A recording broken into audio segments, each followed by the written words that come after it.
All right, recession, election. So I say once again, is President Bush the forecaster of the year? And if it moves, tax it, according to Obama. Let's go money politics.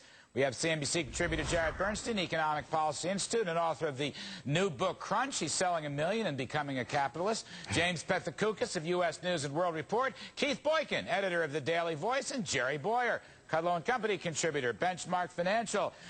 Jimmy P., one of your great all-time headlines today. Economy refuses to tank. Bears weep. Now, were you thinking of Democratic bears weeping because there's no recession, Jimmy P.? I'll bipartisan bears, wherever you find them, Republicans, Democrats, Wall Street, Main Street, they all had to be crying today.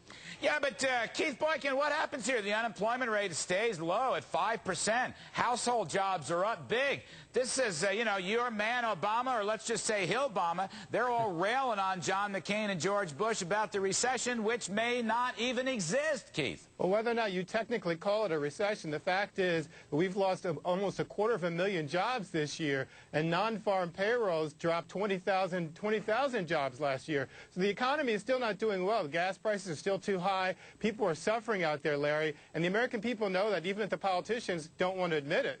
You know, it's interesting, Jerry Bowyer, nobody cites the household number because it was up 362,000 today. Right. That household survey is a better predictor of the future than the payrolls. And nobody cites the new record high of the civilian labor force. What do you make of that, Jerry? Yeah, nobody cited that black unemployment dropped to 0.5 percentage point. An amazing one-month drop, and the gap between black and white unemployment now is at nearly all-time lows. Look, the economy is much better than reported. Yeah, gas prices are high. You know, if we hadn't had liberals who are saying you can't drill any place and trying to beat up the oil companies at every point that they could, maybe gas prices would be a little lower. It's amazing the way these people go after the corporations and say you can't drill in Anwar, you can't drill in the continental shelf, and then complain when gas prices are high. I can't believe that you would actually cite the unemployment rate among African Americans, which is 8.6%, as a success for this administration or success for the economy. Yeah. That's an outrage. That's an outrage. Yes, I would, as a matter of fact. No, what was it before that? What was it before that? Hey, Keith, listen. Let these guys run on their record. If they want to run on an economy that has GDP cruising along at less than 1%, that has lost payroll jobs for 4 months in a row, that has, and I haven't heard this statistic yet on this show, and I've been listening. This is a top-line statistic. Earnings, weekly earnings. Why not the earnings. household survey, Jared? Hold on. Why not the household survey? I'm going to get to that. Why do you never talk about the household survey? Oh, I'll be happy to talk about that. Please do. Weekly earnings are up 3.1% before inflation. Now, what's inflation running? 4.3%. Weekly earnings are falling as they have been. Folks are pinched because their paychecks are failing to keep up with prices. What about the household survey, Jared? Okay, the household survey. The White House, the Federal Reserve, every intelligent labor market analyst will tell you that you don't cite monthly changes in the household survey on the employment side. Jared, that is so duplicitous. You yourself said on this show to me a month or two ago that the data proved and the studies have proven that the household survey was, in fact, a great leading economic indicator of future jobs. You're conflating me with someone who doesn't. You're conflating me with someone who doesn't. It was a real moment of sanity. You don't cite monthly changes in the employment. All right, let me go to Jimmy. Let me come back to Jared's energy question, and to some extent Keith's, Jared.